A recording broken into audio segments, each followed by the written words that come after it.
வணக்கம்.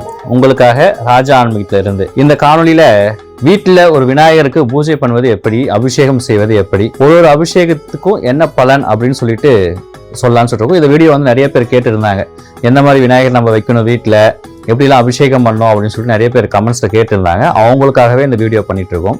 அதாவது வீட்டில் வந்து பார்த்தீங்கன்னா பொதுவாக வந்து 3/4 அடிக்குள்ள விக்கிரகம் கண்டிப்பாக வீட்டில் வச்சு வழிபடலாம். அதுக்கு மேலே 3/4 அடிக்கு மேலே போயிடுச்சுனாலே தான் நம்ம வந்து நித்திய வழிபாடுகள் பண்ணோம்னு சொல்லிட்டு சொல்லுவாங்க ஆதகம் விதிப்படி. ஸோ நம்ம வந்து ஒரு 3/4 அடிக்குள்ள ஒரு 6 இன்ச்சோ 5 இன்ச்சோ விநாயகரை வச்சுக்கலாம். இப்போ நிறைய வாடிக்கையாளர் என்ன பண்ணுவாங்கன்னா, வல்லமுறை வைக்கணுமா, இடமுறை வைக்கணுமா, இல்லை ஒரு விநாயகர் வைக்கணுமா, இல்லை 2 விநாயகர் வைக்கணுமான்னு சொல்லிட்டு கேட்பாங்க, நிறைய சந்தேகங்கள். இப்போ வந்து பொதுவாக சில பேர் ஏற்கனவே வந்து முன்னோர்கள்லாம் வச்சு வழிபட்டுருப்பாங்க. அவங்க அதாவது அப்பா அம்மா இல்லை வந்து மாமனார் மாமியார் அவங்க வந்து எப்படி வச்சு வழிபட்டாங்களோ, அதாவது சில பேர் வீட்டில் வந்து 2 விநாயகர் வைப்பாங்க. அது வந்து ஒன்று வலமுறை ஒன்று இடமுறை வைப்பாங்க. இல்லை சில பேர் வீட்டில் வந்து 2மே வலமுறை வைப்பாங்க. அந்த மாதிரி இருந்தது அப்படின்னா முன்னோர்கள் எப்படி வழிபட்டாங்களோ அந்த மாதிரி தான் நம்ம வழிபடணும். இல்லை நான் இப்போ தான் வந்து புதுசாக நான் வந்து விநாயகரை வந்து வழிபட போகிறேன் அப்படின்னாலும் நமக்கு வந்து வலம்புரி வச்சோம் அப்படின்னு நாணத்தை தரும்னு சொல்லிட்டு சொல்லுவாங்க. நாணங்கள் அதாவது வந்து அறிவு நிறைய தரும்னு சொல்லிட்டு சொல்லுவாங்க. இடமுறை வச்சோம் அப்படின்னா செல்வங்கள் நிறைய தரும்னு சொல்லிட்டு சொல்லுவாங்க. இதுதான் அங்கே வலமுறைக்கு இடமுறை விநாயகர் வச்சா வழிபட்டா என்ன ஆகும் அப்படின்னு சொல்லிட்டு. நாணம் இருந்தால் செல்வத்தை பெறலாம், செல்வம் இருந்தாலும் நாணத்தை பெறலாம். ஸோ இது எதுவாக இருந்தாலும் நமக்குடைய மனசுக்கு தான் காரணம். அதில் நீங்கள் வலமுறையும் வச்சு வழிபடலாம், இடமுறையும் வச்சு வழிபடலாம். இப்போ என்ன அப்படின்னா, ஒரு அபிஷேகம் பண்ண போகிறோம், சுவாமிக்கு வந்து நித்திய வழிபாடுகள் பண்ண போகிறோம் அப்படின்னா முன்பாகவே என்னென்ன வேணும் அந்த பூஜைக்கு அப்படின்றத நம்ம தயார் செய்து வச்சிடணும். ஏன்னா வச்சு நடுவில் வந்து எண்ணெய் வேணும், திரி வேணும், சந்தனம் வேணும் அப்படின்னு சொல்லிட்டு ஓடனா அப்படின்னா நம்ம மனசு வந்து ஒரு நிலையாக வந்து அந்த அபிஷேகத்தில் நம்ம மனசை வந்து செலுத்த முடியாது. ஆகையினால முதலே அபிஷேகம் செய்ய போகிறோம் அப்படின்னா அதுக்கு முதலே வந்து நம்ம எல்லா பொருளுமே தயார் செய்து வைத்துக்கொள்ளும். அதுக்கு அந்த பொருள் என்ன அப்படின்னு சொல்லிட்டு பார்க்கலாம் வாங்க. இப்போ இது வந்து ஒரு அபிஷேக கிட்டு. நம்ம ராஜா ஆன்மீகத்தில் அந்த கிட்டு அப்படியே உங்களுக்கு பேக் பண்ணியே இருக்கும். உங்களுக்கு இது வந்து பார்த்தீங்கன்னா பன்னீர், எண்ணெய், திரி, கற்பூரம், ஊதுவத்தி, மஞ்சத்தூள், குங்குமம், வெற்றிவேறு, அகர்வத்தி, சீக்காய், அபிஷேக பொடின்றது எல்லாமே வந்து அபிஷேகத்துக்கு தேவையான எல்லா பொருளும் இதில் அப்படியே செட்டாக இருக்கும். நீங்கள் வெளியே வாங்க வேண்டியது என்ன அப்படின்னா ஒரு பாலும் தயிரும் மட்டும் வாங்கினா போதும், அபிஷேகத்தை கம்ப்ளீட் பண்ணிக்கலாம். அந்த அளவுக்கு எல்லாமே இந்த கிட்டில் வந்து ரெடியாக இருக்கும். இப்போ வந்து சில பேர் என்ன பண்ணுவாங்க அப்படின்னா ஒரு சின்ன பவுல் மாதிரி இருக்கும். அந்த பவுல் என்ன பண்ணுவாங்க, விநாயகரை உட்கார வச்சுட்டு அதுலேயே அபிஷேகம் பண்ணுவாங்க. ஸோ கீழே எல்லாம் தண்ணியாக இருக்கும், அந்த அபிஷேகம் பண்ணி தண்ணியா. ஆனால் நம்ம ராஜா ஆன்மீகத்தில் அபிஷேகத்துக்காகவே அபிஷேகம் இப்படி நம்ம வந்து சேல் பண்ணிட்டு இருக்கோம். அது பல வடிவுகளில் பல சைஸில் சொல்லி கொடுத்துட்டு இருக்கோம்.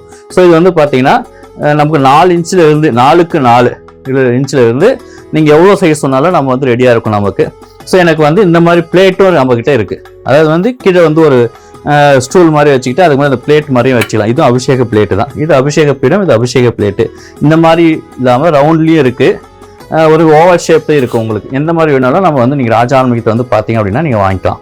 ஸோ இது மாதிரி வந்து நமக்கு தேவையான பொருட்கள்லாம் வந்து முன்னாடியே வந்து ரெடி பண்ணி வச்சுக்கணும். சுவாமிக்கு அலங்காரத்துக்கு தேவையான நகைகளும் நம்ம ரெடி பண்ணி வச்சுக்கணும்.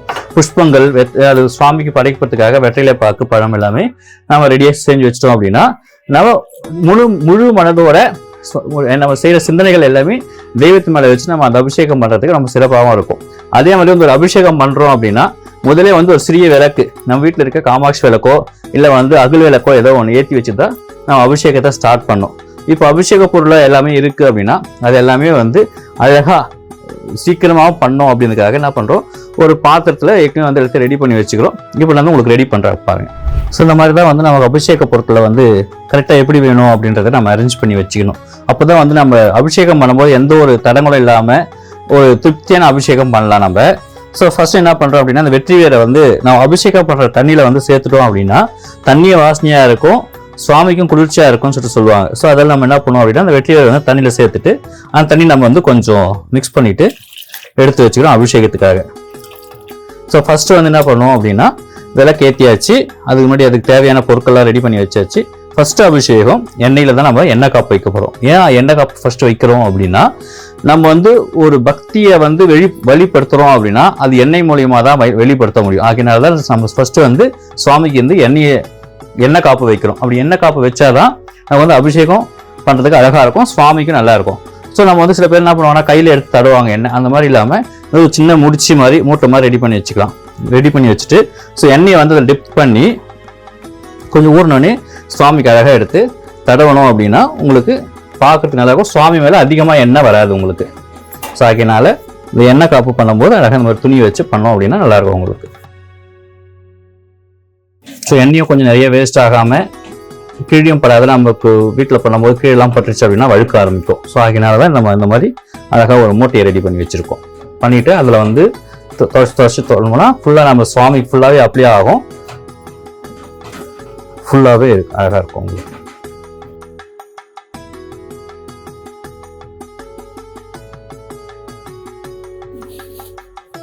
ஸோ நம்ம வந்து எண்ணெய் காப்பு பண்ணிட்டோம் அப்படின்னா அழகாக இருக்கும் பார்க்கறதுக்கு நம்ம விக்கிரகம். ஸோ இதுக்கு மேலே நம்ம அபிஷேகம் பண்ணோம் அப்படின்னா அருமையாக இருக்கும் நம்ம பார்க்கறதுக்கு. ஸோ ஃபஸ்ட்டு வந்து நம்ம எண்ணெய் தடவிட்டோம், அதாவது நல்ல சுத்தமான தண்ணீர் பண்ணோம் அப்படின்னா உங்களுக்கு மனசாந்தி கிடைக்கும். நமக்கு தண்ணீரில் அபிஷேகம் பண்ணோம் அப்படின்னா மனசாந்தி கிடைக்கும். அதுக்காக தான் நம்ம வந்து ஒரு அபிஷேகத்துக்குமே வந்து தண்ணி நம்ம பயன்படுத்துகிறோம். ஸோ அபிஷேகம் பண்ணிட்டோம் தண்ணியில் பண்ணோம் அப்படின்னா மனசாந்தி கிடைக்கும். ஸோ நமக்கு வந்து இங்கே ஒரு சின்ன பாத்திரம் வச்சுக்கோம், ஏன்னா இந்த தண்ணி வந்து கீழே விழும் இல்லைங்களா, அதை கலெக்ட் பண்ணுறதுக்காக சின்ன ஒரு பாத்திரம் வச்சுருக்கோம். ஸோ அதுக்கு அடுத்து வந்து சீக்காய், இந்த மாதிரி வந்து வட்டியில் ஒன்று எடுத்துக்கணும். ஏன்னா அபிஷேகத்துக்கு வந்து கலந்து ஊற்றுறதுக்காக நம்ம ஒரு வட்டியில் எடுத்துக்கிட்டு அதை வந்து சீக்காய் ஆட் பண்ணிக்கிறோம். நம்ம ஃபர்ஸ்ட் வந்து சீக்காய் ஸோ இந்த மாதிரி தண்ணியில் போட்டு ஊற்றி ஸோ கையில் மிக்ஸ் பண்ணோம் அப்படின்னா அது வந்து நல்லா இருக்காது சுவாமிக்கு. அந்த மாதிரி இந்த மாதிரி உட்டன் ஸ்பூன் நம்ம ராஜா ஆன்மீகத்தே கிடைக்கும் உங்களுக்கு. இந்த மாதிரி ஒரு உட்டன் ஸ்பூன் வச்சுட்டு பண்ணிங்கன்னா அப்படின்னா ப்ராப்பராக மிக்ஸ் ஆகும், சுவாமிக்கும் ரொம்ப சுத்தமான ஒரு அபிஷேகமாக நமக்கு கிடைக்கும் உங்களுக்கு. ஸோ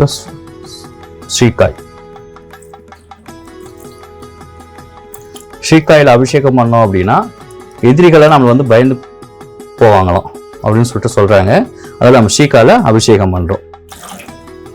ஸ்ரீகாயில் பண்ணிவிட்டு அதுக்கப்புறமா திருப்பியும் தண்ணீர், சுத்தமான தண்ணீரில் அதிகபட்சமாக வந்து செப்பு பாத்திரத்தில் அபிஷேகம் பண்ணுறதுக்கு நம்ம ட்ரை பண்ணுவோம் வீட்டில். ஏன்னா அப்படின்னா செப்பு வந்து பாசிட்டிவ் எனர்ஜி அதிகமாக இருக்கும், அதனால் செப்பு பாத்திரத்தில் நம்ம அபிஷேகம் பண்ண ட்ரை பண்ணுவோம். ஸோ அடுத்தது தண்ணீர் ஊற்றிட்டோம். அதுக்கு அடுத்தது கதம் பொடி இல்லை அபிஷேகப்படி என்று சொல்லக்கூடிய மூலிகை பொடி பண்ணோம் அப்படின்னா வீட்டில் வந்து செல்வங்கள் குறையாது அப்படின்னு சொல்லுவாங்க. ஆகையினால தான் நம்ம வந்து இது அபிஷேக பொடியில் அபிஷேகம் பண்ணுறோம். ஸோ இது வந்து அபிஷேக பொடியில் மொத்தம் வந்து 12 வகையான மூலிகை பொருட்கள் இருக்குன்னு சொல்லிட்டு சொல்லுவாங்க. ஜாதிகா, ஜாதிபத்ரி, மாசிக்காய், இந்த மாதிரி சொல்லக்கூடிய 12 வகையான மூலிகை பொருட்கள் இதில் கலந்துருக்கும்னு சொல்லிட்டு சொல்கிறாங்க. ஆக நம்ம வந்து அபிஷேக பொடியில் அபிஷேகம் பண்ணுறோம் சுவாமிக்கு. எப்பவுமே வந்து கொஞ்சம் பொறுமையாக அழகாக பண்ணாதான் நமக்கு ஒரு திருப்தியும் கிடைக்கும். ஸோ கொஞ்சம் நேரத்தை ஒதுக்கி பண்ணோம் அப்படின்னா நல்லா இருக்கும் உங்களுக்கு. பண்ணிட்டோம் அப்படின்னா இந்த மாதிரி நம்ம வந்து ஏக ஆரத்தின்னு சொல்லிட்டு ஒன்று ரெடி பண்ணி வச்சுருப்போம். ஸோ ஒரு அபிஷேகம் பண்ணதுக்குமே நடுவில் சுவாமிக்கு ஒரு சின்ன பொட்டு,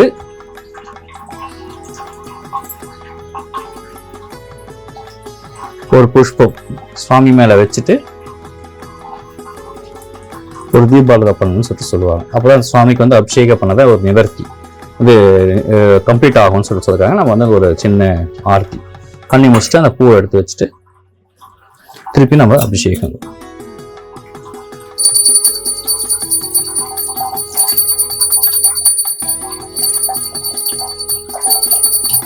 ஸோ அடுத்த அபிஷேகம் வந்து மஞ்சளை பொறுத்த வரைக்கும் நீங்கள் வந்து கஸ்தூரி மஞ்சள் எடுத்துக்கிட்டீங்க அப்படின்னா ரொம்ப சிறப்பு. அதெல்லாம் வந்து கஸ்தூரி மஞ்சள் தான் உங்களுக்கு எடுத்திருக்கேன். கஸ்தூரி மஞ்சள் எடுத்துக்கிட்டீங்க அப்படின்னா சிறப்பு. மஞ்சள் பொடி வந்து உங்களுக்கு ராஜவசியம் சொல்லுவாங்க. மஞ்சள் தூள் வந்து ராஜவசியத்தை கொடுக்கக்கூடிய ஒரு அபிஷேக பொருட்கள் மஞ்சள் தூள். அதுவும் கஸ்தூரி மஞ்சள் தான் இன்னும் சிறப்பு அதிகம்.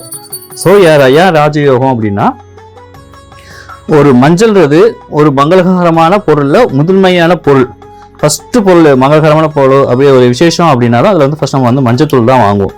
ஸோ அதான் வந்து ராஜவசியம் கூடிய பொருட்கள். இப்போ சுவாமி கிட்ட இருந்து நம்ம எல்லா வசியத்தையும் வாங்கணும் அப்படின்னா ஃபர்ஸ்ட் வந்து மஞ்சத்தூளை தான் நம்ம அபிஷேகம் பண்ணணும். அதனால தான் இந்த மஞ்சத்தூள் வந்து வசிய பொருட்களில் ராஜவசியம். வசிய பொருட்கள் நிறைய இருக்கு, அதையும் வந்து முதன்மையானது ராஜவசியம் அப்படின்னு சொல்லக்கூடிய மஞ்சள் அபிஷேகம் நம்ம பண்ணிக்கணும் விநாயகருக்கு. ஸோ ஃபர்ஸ்ட் வந்து கிரீடத்துல இருந்து ஊற்றி தும்பிக்கை, நெக்ஸ்ட் வந்து வலது கை, அதுக்கடுத்து இடது கை பக்கம் படிக்கணும், அதுக்கப்புறமா கால். ஸோ இந்த மாதிரி தான் வந்து ஒரு அபிஷேகம் வந்து நம்ம பண்ணணும்.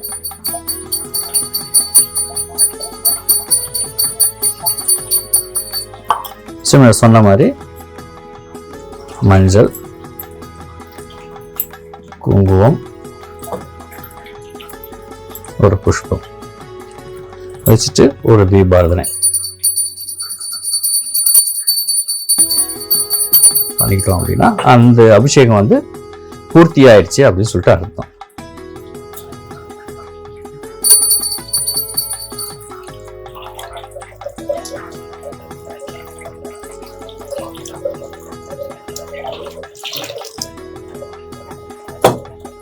அடுத்த அபிஷேகம் என்னன்னு பார்த்தீங்கன்னா பச்சரிசி மாவு. பச்சரிசி மாவு எதுக்கு பண்றோம் அப்படின்னா எதிரிகளே நமக்கு இருக்கக்கூடாது அப்படிங்கிறதுக்காக தான் பச்சரிசி மாவுடைய உள்ளடக்கம் என்ன எதுக்கு பண்றோம் அப்படின்னா எதிரிகள் இருக்கக்கூடாது நமக்கு. அப்படியே இருந்தாலும் அந்த எதிரிகள் வந்து நமக்கு நண்பர்களா மாறிடணும் அப்படிங்கிறதுல சுவாமிக்கு வந்து பச்சரிசி அபிஷேகம் பண்ணுவாங்க. நம்ம ராஜானுக்கு ரெடிமேடாவே இருக்குது. ஸோ அதில் வாங்கி நம்ம சுவாமிக்கு அபிஷேகம் பண்ணா நல்லா இருக்கும். ஸோ பச்சரிசி அபிஷேகம் எதிரிகளா இருந்தாலும் எதிரி இருக்கக்கூடாது, அப்படியே இருந்தாலும் நமக்கு வசியம் ஆயிடுவாங்க.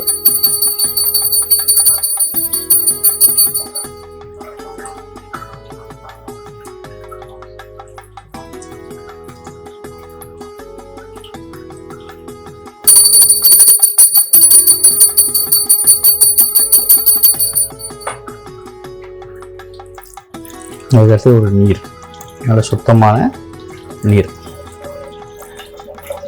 அதுக்கு அடுத்தது தேன், நல்ல சுத்தமான தேன் அபிஷேகம் அப்புறம் சுவாமிக்கு செய்யணும். தேன் செஞ்சோம் அப்படின்னா சங்கீதங்கள் பேச்சு குரல் வந்து நல்ல இனிமையாகவும் அன்பாகவும் வரக்கூடிய அளவுக்கு நமக்கு தேன் இருக்கும். சில பேருக்கு வந்து திக்கி திக்கி பேசுவாங்க, இல்லை ரொம்ப குழந்தைங்களுக்கு பேச்சு வரல அப்படின்னா இந்த சுவாமிக்கு அபிஷேகம் பண்ண தேனை வந்து நம்ம கொடுத்தோம் அப்படின்னா நல்லா சங்கீதம் வரும்னு சொல்லுவாங்க.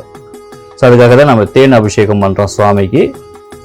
சுத்தமான தேனில் பண்ணோம் அப்படின்னா ரொம்ப சிறப்பானது.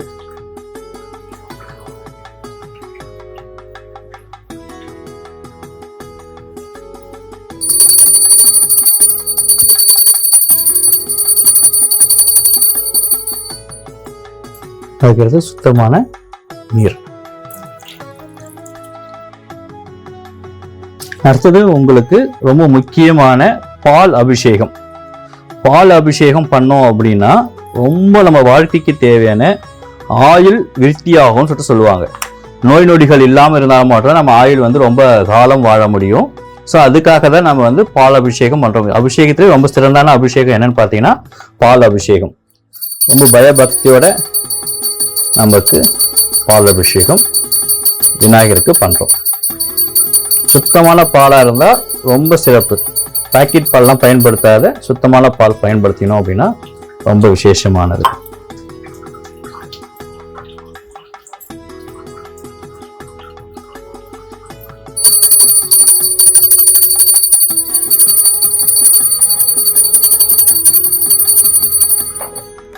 சுத்தமான நீர்ல அபிஷேகம்.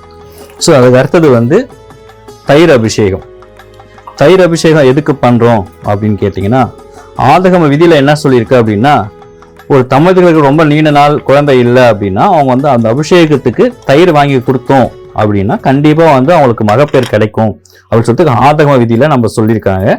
சாகினா நம்ம தயிரை வந்து கட்டிகள் எதுவும் இல்லாம நல்லா மசிச்சு அதை வந்து நம்ம தயிர் அபிஷேகம் பண்றோம் விநாயகருக்கு.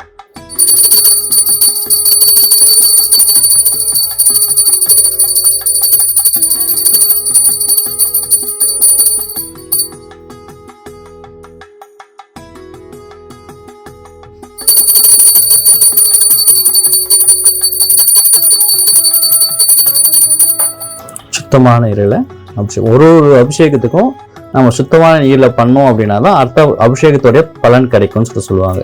ஸோ அதனால அழகான ஒரு சுத்தமான நீரில் அபிஷேகம் பண்ணிட்டோம். அதுக்கு அடுத்தது உங்களுக்கு ரொம்ப முக்கியமான விபூதி அபிஷேகம். விபூதி அபிஷேகம் என்னன்னா நம்ம நெற்றியில் இருக்கு அப்படின்னா எல்லா வகையான செல்வங்களும் நமக்கு கிடைக்கும். நம்ம காலையில ஒரு விபூதியை வச்சுட்டு வெளியே போனோம் அப்படின்னா எல்லா வகையான செல்வங்களும் கிடைக்கும். எப்ப எந்த விபூதி வச்சுட்டு போனோம் அப்படின்னா சுவாமிக்கு அபிஷேகம் பண்ண விபூதிகளை வச்சுட்டு போகணும்னு சொல்லிட்டு சொல்றாங்க. அதனால விபூதி அபிஷேகம். விபூதியை வந்து தண்ணியில குழைச்சி மிக்ஸ் பண்ணி போடக்கூடாது. இந்த மாதிரி தான் நமக்கு மேல வந்து அழகா தூவி அபிஷேகம் பண்ணணும். நம்ம சிவனுக்கு ரொம்ப உகந்த விபூதி இது. அதுல அவர் மகனுக்கும் நம்ம 5 கரத்தனுக்கும் நம்ம இந்த விபூதி அபிஷேகம் பண்றோம்.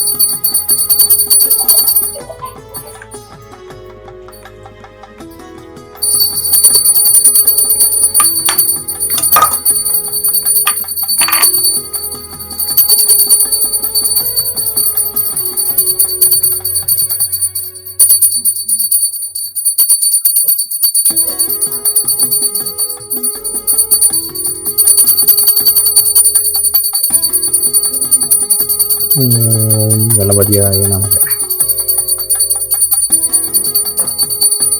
ஸோ நம்ம இந்த விபூதி நம்ம எடுத்து வச்சுக்கிட்டோம் அப்படின்னா, நம்ம எங்கேயாவது ஒரு வேலைக்கு போகிறோம், ஒரு சுப நிகழ்ச்சி ஸ்டார்ட் பண்ணோம், அந்த வேலைக்காக நம்ம போகிறோம், இல்லை நம்ம வேலை தேடி போகிறோம், இல்லை படிக்க ஸ்டார்ட் பண்ணுறோம் அப்படின்னா, இந்த விபூதி நம்ம வந்து நெத்தியில் அணிஞ்சு வச்சுட்டு போயிட்டோம் அப்படின்னா நம்ம கண்டிப்பாக அந்த நிகழ்ச்சி வந்து வெற்றியாக தான் முடியும். ஆகையினால இந்த விபூதியை வந்து நம்ம எடுத்து சேகரித்து வச்சுக்கணும்.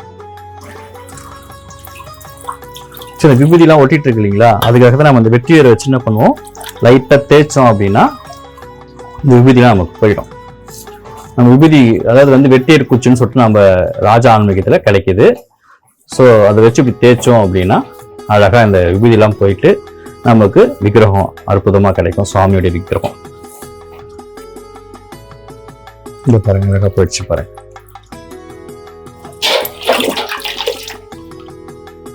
அடுத்தது நம்ம வந்து சந்தன அபிஷேகம் பண்ண போகிறோம்.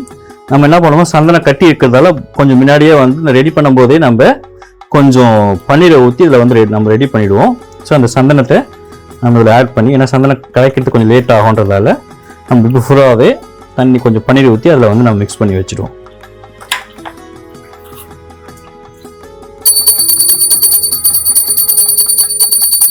சந்தன அபிஷேகம் பண்ணோம் அப்படின்னா நமக்கு செல்வம், அனைத்து செல்வங்களும் 16 செல்வங்கள் சொல்றாங்க இல்லைங்களா, அந்த 16 செல்வங்களும் நமக்கு கிடைக்கும்னு சொல்லிட்டு சொல்றாங்க ஆதகம் விதியில. அதாவது நம்ம சந்தன அபிஷேகம் சுவாமிக்கு பண்றோம்.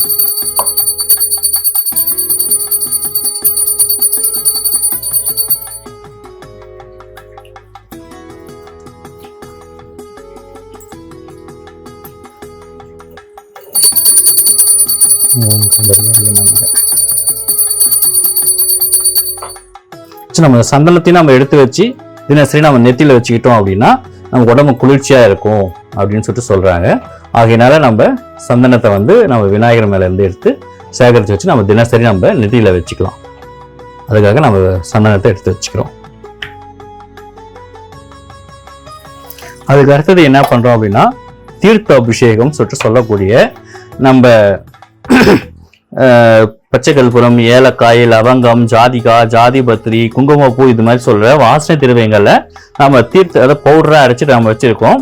ஸோ அதை வந்து நம்ம பண்றோம் அப்படின்னா நமக்கு வந்து தீர்க்க ஆயுள்கள் கிடைக்கும். அதாவது நோயற்ற வாழ்வு குறையற்ற செல்வங்கள்னு சொல்லக்கூடிய 16 செல்வங்களும் கிடைக்கும். அது இல்லாமல் வாழ்க்கையில் எந்த நோயும் இல்லாமல் நொடிகள் இல்லாமல் சீரும் சிறப்புமாக வாழறதுக்காக அந்த தீர்த்த அபிஷேகம் பண்றோம். ஆகையினால இந்த தீர்த்த அபிஷேகம் பண்ணும்போது நம்மளால முடிந்தால் சொர்ணாபிஷேகம் பண்ணலாம் கூட. நம்ம சொர்ணாபிஷேகம் நகைகள், நம்மகிட்ட இருக்கிற நகைகளை வச்சு நம்ம சுவாமிக்கு அபிஷேகம் பண்ணலாம் வீட்டில்.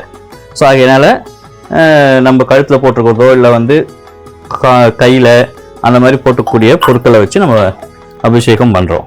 இதை வந்து நம்ம அப்படியே பண்ணக்கூடாது, கொஞ்சோட்டு பன்னீர் விட்டு நம்ம வாஷ் பண்ணிக்கணும். நம்ம கையில் போட்டிருந்தது இல்லையா, அதனால இது கையில் இருந்ததை லைட்டாக தண்ணியில் வாஷ் பண்ணிவிட்டு அதுக்கப்புறம் நம்ம இதை சுவாமி மேலே அலங்காரம் பண்ணிடலாம்.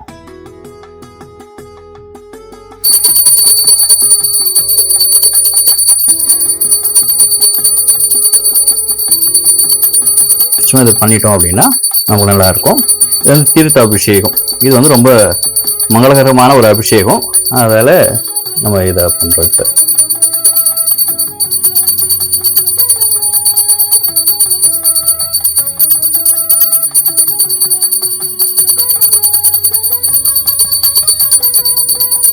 இது வந்து நம்ம கோவில்கள்லாம் பார்த்தீங்கன்னா அந்த கலசமாக வச்சு அதுக்கு பூஜைகள் பண்ணி நம்ம பண்ணுவாங்க.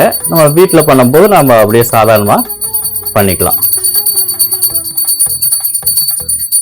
இது பண்ணோம் அப்படின்னா நம்ம வீட்டில் வந்து ரொம்ப வாசனைகள் அதிகமாக இருக்கும். இந்த அபிஷேகம் பண்ணும்போது வாசனை அதிகமாக இருக்கிறதால நமக்கு வந்து எந்த நேரமே வந்து பாசிட்டிவ் எனர்ஜி கிடைச்சிக்கிட்டே இருக்கும். இந்த தீர்த்தப்படி அபிஷேகம் பண்ணுறதால எங்கெல்லாம் வந்து வாசனைகள் இருக்கோ அங்கெல்லாமே தெய்வம் இருக்கிறதா நமக்கு வந்து ஐதீகம் சொல்லுது. ஆகையினா தீர்த்தபதி அபிஷேகம் பண்ணும்போது என்ன ஆகும்னா வீடே ரொம்ப பிரகாசமா ஆயிடும். அதாவது வந்து அந்த வாசனை வந்து ஒரு பாசிட்டிவ் எனர்ஜி கொடுக்க வாசனையா இருக்கும். ஆகையினால நம்ம தீர்த்த அபிஷேகம் முடிஞ்ச அளவுக்கு பண்ணா நமக்கு சிறந்தது.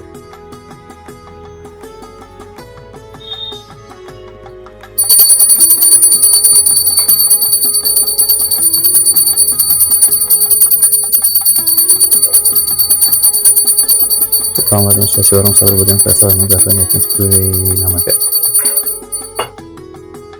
ஸோ இப்போ இந்த சொர்ணங்கள்லாம் அவங்கக்கிட்ட நம்ம ஒப்படைச்சிடலாம்.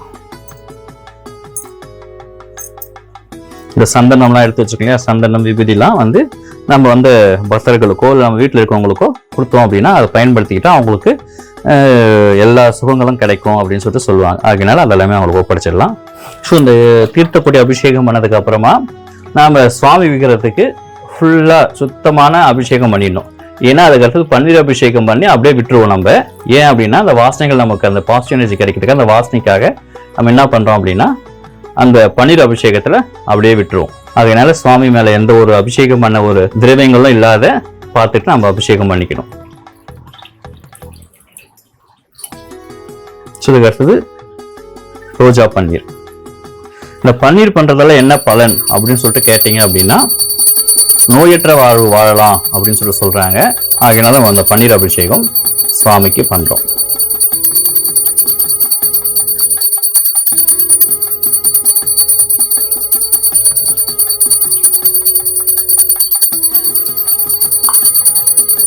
ஒரு தீபாராதனை பண்ணிக்கிட்டு நம்ம அபிஷேகத்தை நிறைவு பண்ணிக்கலாம்.